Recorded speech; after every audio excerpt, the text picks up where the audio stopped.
Okay, thank you.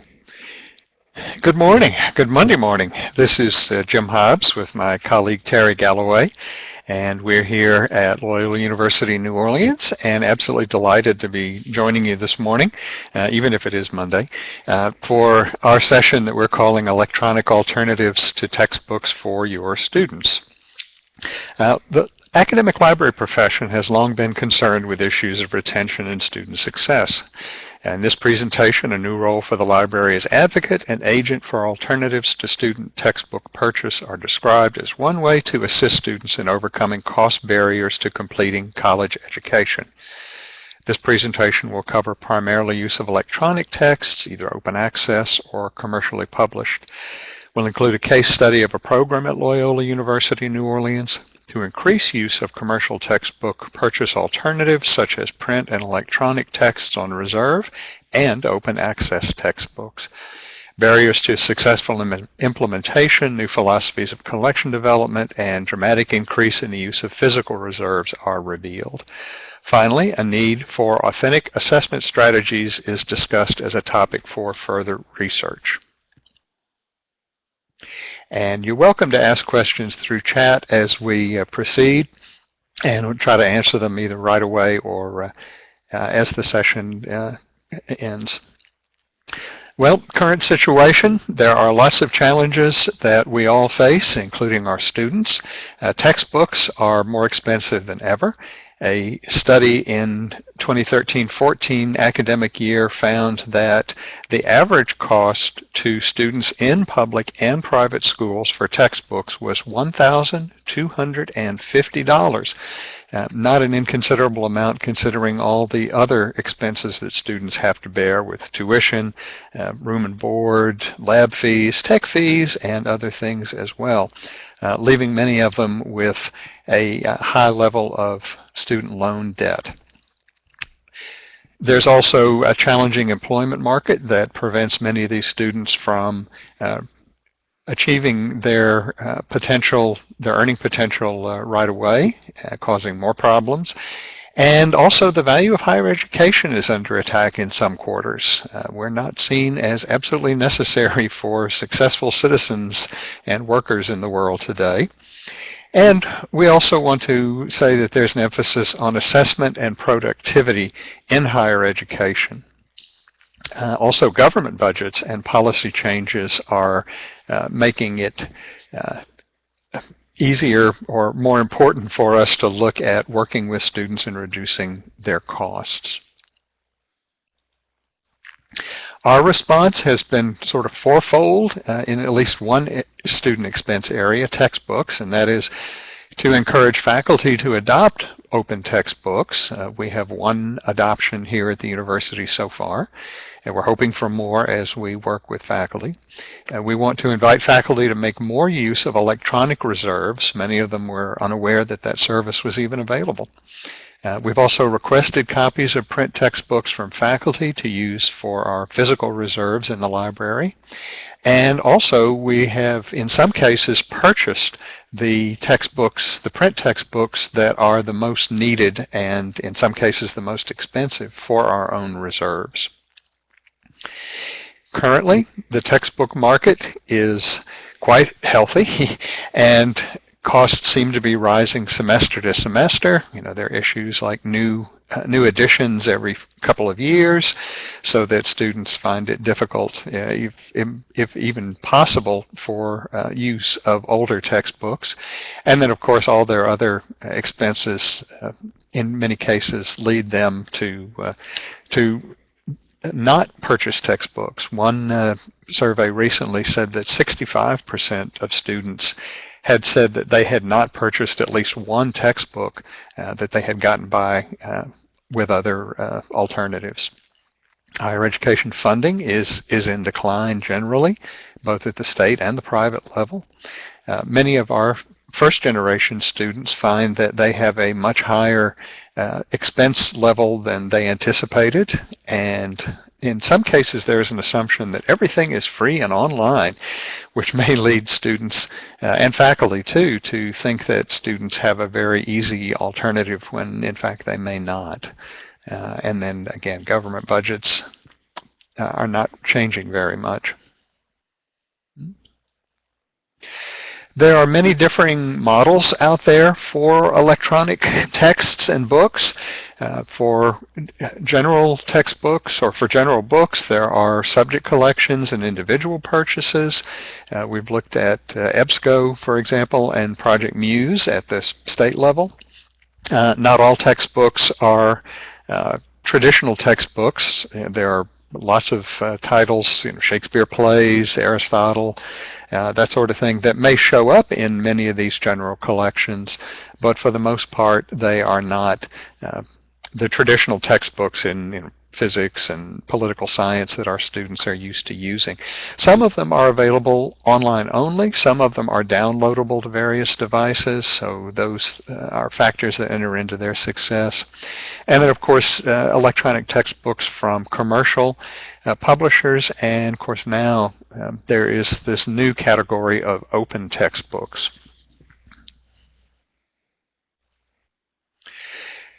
Just to familiarize ourselves with some of the terms that we'll be using, of course, ebooks we're pretty much familiar with, either individually or as collections. Electronic textbooks, just an extension of that. They can be either commercially produced or open. These are probably going to be coming from traditional textbook publishers. Another category that you'll hear a lot about is open educational resources. This includes open textbooks as well as other resources for learning, such as test questions, study guides, images, audio, and video. And these can generally be used by students, teachers, and researchers with an explicit right to reuse, redistribute, adapt, or remix the materials. And this is a very powerful concept that's making its way into higher education. Open textbooks, of course, is just one type of open educational resource. And an open textbook repository is a collection of open textbooks and sometimes other open educational resources. And there are quite a few of those. We have a list of them that we'll be giving you the link to at the end of the presentation. Well, what is currently up with open textbooks? Well, it's not really clear. The impact as far as the number of students, the number of faculty who are using them, the effect on the learning that's going on, such as looking at grade levels, is still a little unclear. There are no good and firm counts of the number, first of all, of open textbooks that are available. And then there are no counts as to who's using them and how many are actually in use. So open textbooks are still kind of an open question. Where are they going to go in the future? There have been some studies done on satisfaction and the impact on grades, and most of those seem to say that there is a higher level of satisfaction and there is a positive impact on grades. There are some counter studies that suggest that because of the lack of standards in user interface, that there is a differing degree of satisfaction. Some students are not happy with open textbooks because of the way they're put together. One of the issues in this area. Commercial publishers are aware that this is going on. They are responding on their own with, in some cases, the first electronic edition of a textbook that's always been in print, and then they are producing their own, making them available, distributing them, and some of the same issues apply here. The user interface is important as well as the material that is available. Some of the concepts you'll hear as far as open education resources go, you'll hear gratis or libre, which is also known as free as in beer and free as in speech. If something is gratis or free as in beer, that means you don't have to pay for it. You are free to use it or consume it. However, that is not the highest and most important level of openness. We would really like to see more free as in speech materials, that is with little or no restriction. And this provides rights for faculty and students that are higher than simply consuming the item. The right is available to redistribute as well as to alter or change, to edit, and to add to it. So some faculty are adopting open texts and then rearranging the order of the chapters, maybe using only a few of them, and also considering adding their own material, say for local studies projects. So there's lots of different possibilities here. Even if publishers were giving away their textbooks at a gratis level, that does not mean that you'd still be able to reuse the material. Okay, Student Success Forum. All right, that's where I'm going to switch it over to Teri. Thanks, Jim. Thank you. Hard to follow up that radio voice, but see what I can do. So now we're going to move into a bit about what we have attempted to do at Loyola and why. In the fall of 2013, our university undertook a comprehensive self-study of student satisfaction and the higher education marketplace through an ad hoc student success work group. This was comprised of faculty, staff, and students from all areas of the university, and very importantly, it included library faculty and staff. So this group was charged with identifying problems and solutions to retention issues during a one-semester intensive process. We looked at retention rates, policies, and programs for our category of students called conditional admits. And we also looked at the overlap and retention predictors for students that were both conditional admits and also had high financial need. This was an important area of performance for Loyola, and it indicated that we were not addressing the needs of our conditional admit population. So from there, several action plans were developed related to academic and career support, including an action plan related to the high cost of course textbooks. We felt like this was a particular challenge for students with high financial need and an area where the library could make a great impact.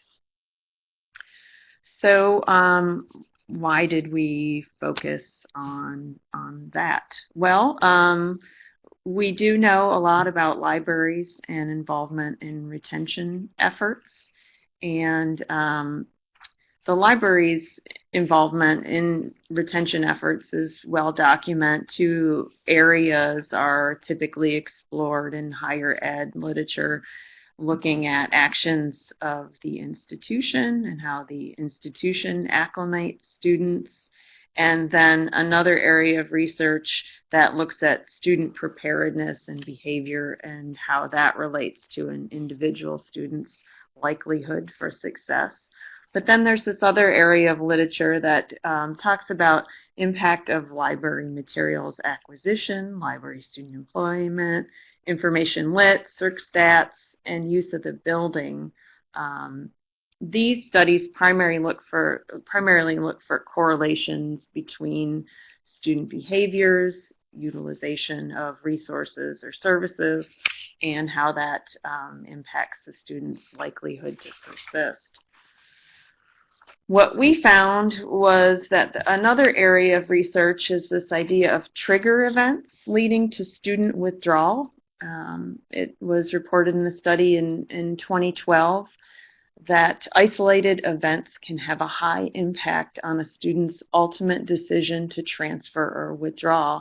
It's largely unresearched in library literature, but the authors do state that potentially, quote, potentially students who are already more at risk of withdrawing due to their financial or family circumstances may be triggered to actually withdraw if they believe that the technologies they need to use increase their costs of studying. And furthermore, students who are already struggling, it may take little to trigger a withdrawal decision. The failure to receive a requested book in a timely fashion for an off-campus student, difficulties in navigating databases or locating full-text articles for critical for an assignment, or the receipt of a notification about significant outstanding fines for overdue resources or borrowing encumbrance. I like to think of this as the student is having a really bad day factor, and something happens in the library potentially that leads to a withdrawal. So as librarians, we all knew anecdotally that there were lots of instances of students coming to the front desk hoping that we would have a copy of a $200 calculus book that they couldn't afford, that they had purchased through Amazon perhaps, and they hadn't received it. And so our action plan was developed to encourage adoption of open access textbooks by leveraging the successful relationships we had already built through the librarian liaison program. So what did those liaisons do? And we have all of our librarian faculty at Loyola are liaisons assigned to one or multiple departments. So through this action plan, we decided to visit the departments to talk about this initiative. And lucky for us, through the Student Success Forum, these plans were monitored by the Vice Provost for Faculty Affairs, a friend of the library whose office is in fact next door to the Dean of Libraries. And the Vice Provost offered support for this initiative by emailing the deans to request that they reach out to their department chairs and prioritize a visit by the librarian liaisons to the upcoming department and college meetings to talk about our textbook initiative. I was the work group chair for this group, the Academic and Career Support Group, and so then I followed up with an email to each of the department chairs and the librarian liaison for those departments to schedule a meeting. So over the course of about 2 months, October and November of 2013, we visited every college and department. We were on the schedule to speak for about 15 minutes, including time for follow-up. And we brought with us a one-page document talking about open access textbook adoption at California universities, and that's in our reference list at the end. This was provided mainly as a reference and a reminder. This discussion with faculty included a real example of current freshman students, complete with the costs of the textbooks for one semester. We estimated those at about $750, and we provided some anecdotal information about student requests for textbooks at the library desk. We provided statistics on the number of current students receiving Pell Grants, the financially neediest of our students, and faculty were given an overview of library services that could alleviate the pressure for students to have their textbooks during the first weeks of class. In particular, we gave them information about scanning small percentages of books for e-reserves, selecting articles from databases to use as course readings, and bringing surplus or donated copies of course textbooks over to the library to place on physical reserve. We also highlighted how using the e-reserve services would position them to be able to continue teaching in the event of a hurricane evacuation at the start of a fall semester. As you all know, this is a continuing concern for all of us.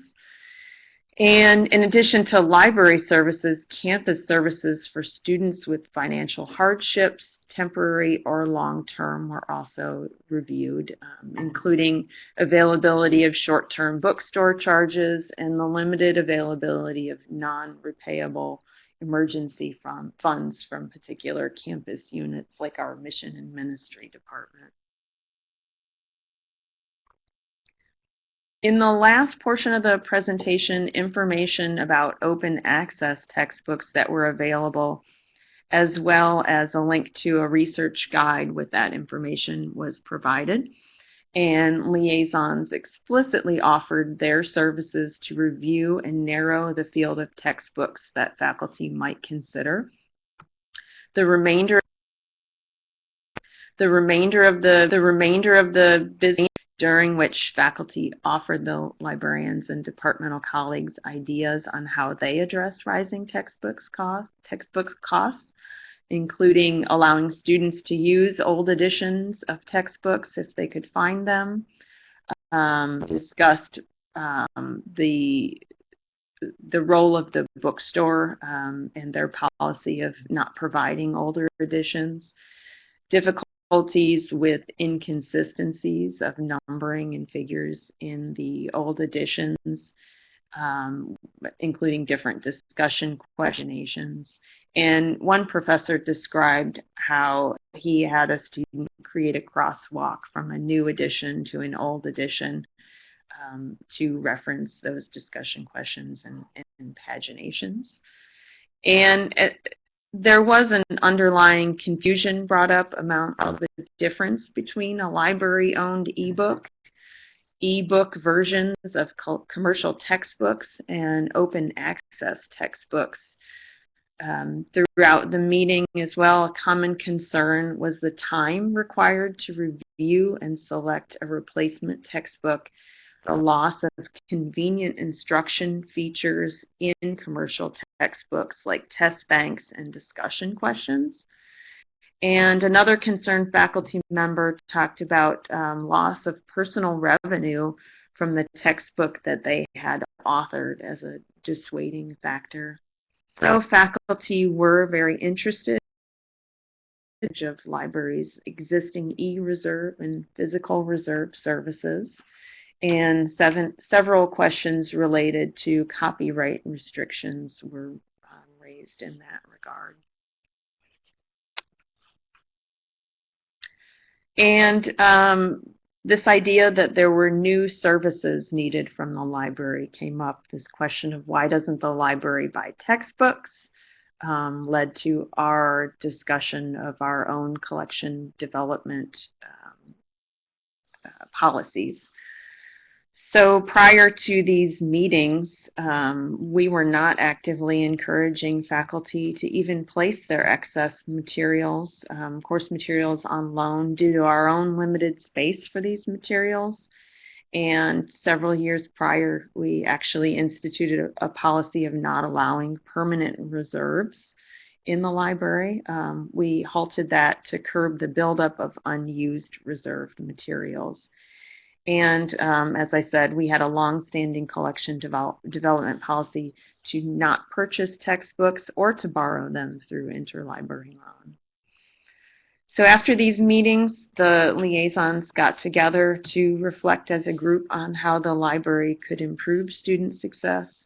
And we came to the consensus that not only should we actively reach out to faculty to obtain those surplus copies of textbooks, to provide scanning services, but that the group should identify collection development funds to purchase textbooks, and we're talking about print textbooks here, on a limited and trial basis. And we came up with some criteria to get that program started, including the number of requests by students, the ability of the instructor to provide a copy or older edition of the textbook, the number of students impacted by the purchase, our expected ability to reuse that same text in subsequent semesters, as well as the cost. And so I can tell you that in the fall semester, we worked directly with our math lab to ensure that we had a copy of all of our math textbooks for 3 of the courses with the highest enrollment, finite math, and 2 of our calculus courses. And these books became some of our highest used reserve textbooks. So, our statistics. Let me go back here. So one of the outcomes, kind of unanticipated outcomes, and I see that my chart is not showing up in the window, but I'll give you an overview of what we found. Initial results indicated that our outreach component of the departmental meetings may have had an impact on the utilization of library reserves. We had a significant rise in utilization of reserve services by both faculty and students. From fall 2012 to spring 2013, we had an increase of over 30% in the number of faculty participating in reserves and close to 60% increase in student checkouts of reserves. And then the following semester, spring 2014, we still had an overall 15% higher rate. So this is quite a while after those meetings. And our reserve statistics reached a new high of 511 checkouts, or close to 30% increase from the prior spring semester.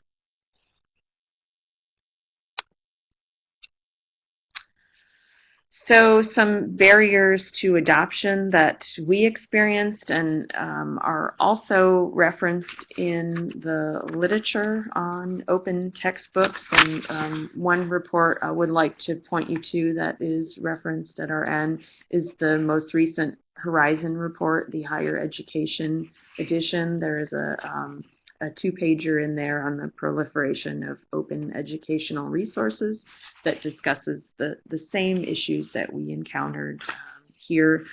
Faculty, there's no support to write open textbooks, including credit for promotion and tenure, and they have little time to select those open access. It is difficult to find suitable texts at all levels and in all subjects. There's some issues with ease of use and overall lack of standards and best practices. And I'm going to let Jim talk about our assessment plans. Thank you, Teri. Mm-hmm.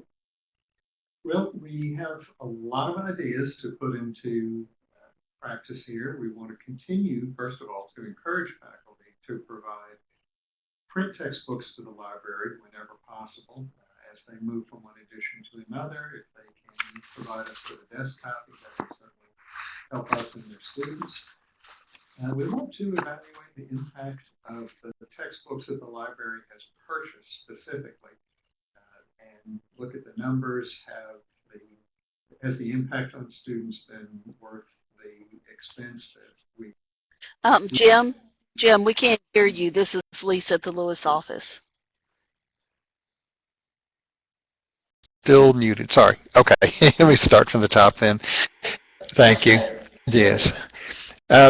We want, of course, to evaluate what we've done. You know, there's decision making based on hard data, so there are lots of measures that we have planned to help us with the evaluation of all that we've done so far. We want to continue to encourage faculty to provide copies of print textbooks to the library for use by their students. You know, we'll count the numbers of those as well as the impact. Have the numbers of students that have actually used those textbooks justified the time and the expense that's involved, and are those numbers rising? Are they falling? Are they staying steady? Are there certain areas, subject areas, where there's more activity than others?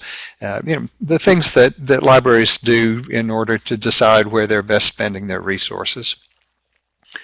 We would like very much, this is something that's not in place now, to establish a role for the library to have a seat at negotiations with the bookstore for their contracts, so that we can understand the mechanics and the philosophy behind the selling of books and marketing of books to students. We hope that the librarian liaisons, the subject librarians who are working with their departments, continue as advocates with those departments, formally and informally.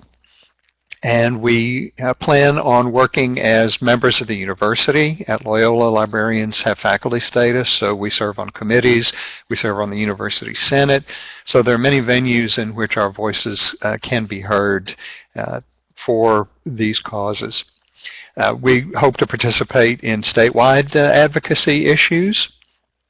We understand that all the institutions of higher education in the state would benefit by many of these measures, and we certainly hope to work with our colleagues elsewhere to work with the various boards as well as the state legislature and the public so that people understand the issues. And of course there's also a national venue for this as well through the library associations and other organizations. We have some readings available. Teri has hosted a list of references that we used in writing a book chapter that has just recently appeared on this topic, and you're welcome to download that list. And we also created 2 LibGuides, which we're calling research guides here, for faculty and students to try to publicize these issues and to help them understand some of the activity that's going on in the profession and in higher education as well. So we certainly hope that you will have a look at these, and if you have resources to contribute, we'd certainly be glad to add them here, or if you are interested in using the LibGuide approach at your own institution, glad to share what we've done so far. These are 2 of the publications. The first is the book chapter that Teri and I wrote earlier in the year that has just, last year, and has just recently appeared on open access for student success, and it's in a book from Roman and Littlefield. And the other publication that Teri's mentioned already, the Horizon Report, and this is from the New Media Consortium, and this is a fabulous organization, usually just called NMC. And every year they publish at least 2 reports that I'm familiar with. One is a general report on how technology is going to affect universities and education in general, K through 12 as well. And then there's this more focused one that deals with higher education. And this is available for free. I think the 2015 version is something like 52 pages, so it's not terribly long to read. I love the way they break it down into things that will affect the next, I think it's 1 to 3 years, and then 3 to 5 years, and then 5 to 8 years. So what's just around the corner, what's coming around the bend, and then what's a little further, maybe at the horizon. Issues that certainly will affect us all regarding technology in its broadest sense. If you would like to contact either or both of us after today's session, we would be delighted to hear from you. And with that, let's open it up for some questions. I see we have at least one. Copyright issues regarding print textbooks on reserve. Yes, there certainly are copyright issues. And my understanding, and Teri will correct me if I'm wrong, is that copyright allows us to place up to 10% of a print book on electronic reserves, but for print reserves, there's no problem. You just put the whole book up there, and students use it as they need. Is that your understanding as well, Teri? Yes, that's my understanding. I think that's what the question was after. Correct us if we're wrong. We're just putting the book in a special location, and I can't see an issue with reserve circulation versus regular circulation. Mm-hmm. We have a single service desk in the library, just inside the front door, which is a great location, and everything checks out at that one desk, from reserve materials to laptops, cameras, and other technology as well. So it's a single service point, and that makes it easy for students to know where to go. We also do all reference out of that service desk.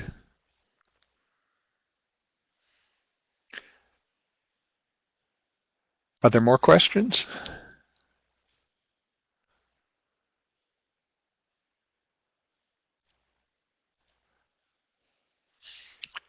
Okay, looks like one is coming in.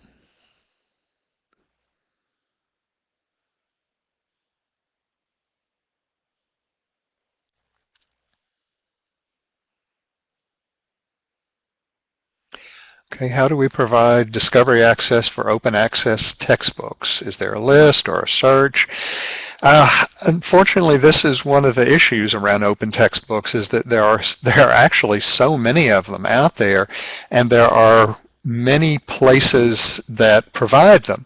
That's what we've done in our study guide, or our reference, let's see, research guide. Yeah.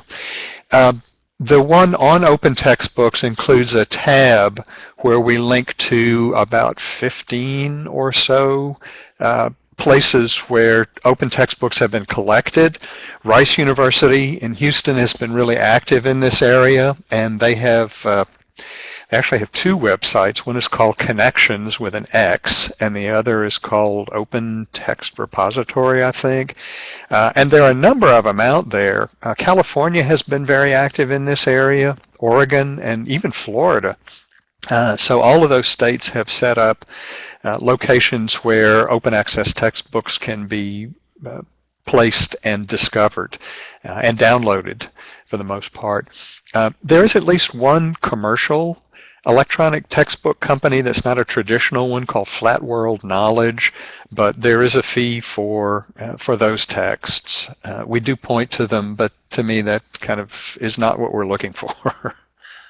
I'd follow up on that as well and say that what we're seeing is that there's a need for or a role for librarians to be the selectors in terms of open textbooks, just as we would typically with the rest of our collections, that faculty do not have the time to go out and find all the open access textbooks, and so really a new job for the librarian is to find those textbooks that would be relevant for a course and deliver the information about those options directly to faculty so that they may choose from a much smaller set of options.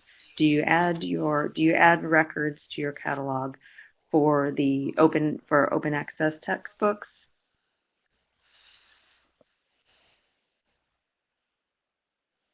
No, we don't. We would just be providing them via the research guide at this point. But yes, I can see where you're going. Where once they're adopted, that linking them in the catalog, and certainly linking via our course management system as well. We've had one open textbook adoption here at Loyola. Teri, you worked with the faculty member. Can you describe how that happened? I can. So after leaving the sociology department meeting, my phone rang within a half an hour, and faculty member said, you know, I've got a really expensive reading list. If you can find me a social problems textbook that's open access, I will use it. And I hung up the phone and spent 15 minutes trying to find some options, and called back, and here are your options, and she did decide to adopt that textbook. But there is a need for one-to-one relationships in many cases to find these, and in terms of notification, no, unless we solicit that information, and that was one of our plans for follow-up assessment, is going out and soliciting that information from faculty, both about whether or not they decided to adopt the textbook, and then how satisfied were they, and how satisfied were their students with those resources. We had talked at one point about trying to find incentives for faculty to adopt these types of resources.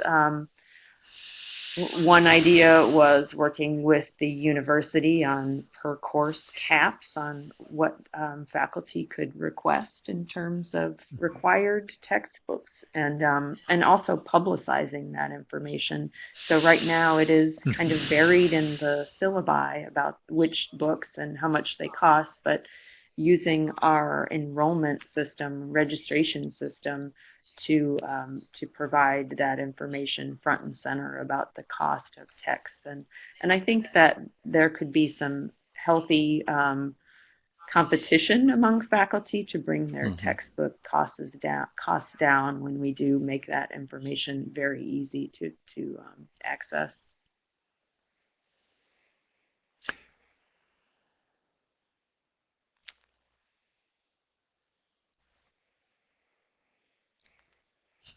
Thank you. Yeah, we're hoping as the word spreads among colleague to colleague in the teaching faculty that more of these open textbooks will be adopted. We realize it's not just librarians banging on doors. That a lot of it is peer pressure, as well as incentives. You know, there at least one open textbook was written in Florida based on a grant from a university provost, which we think would be a fabulous idea. Or at least release time to let faculty spend some time looking at what's out there now. Are there more questions? We'd love to hear from you on what measures, if any, you all take at your various campuses.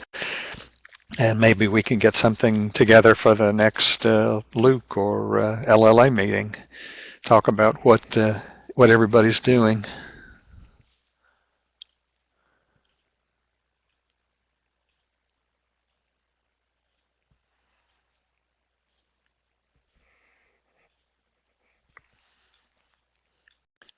Well.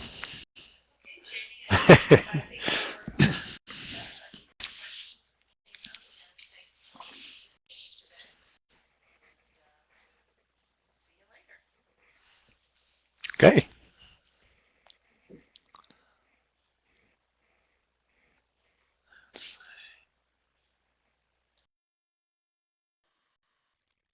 Okay, if nobody else has any questions, we can conclude the meeting.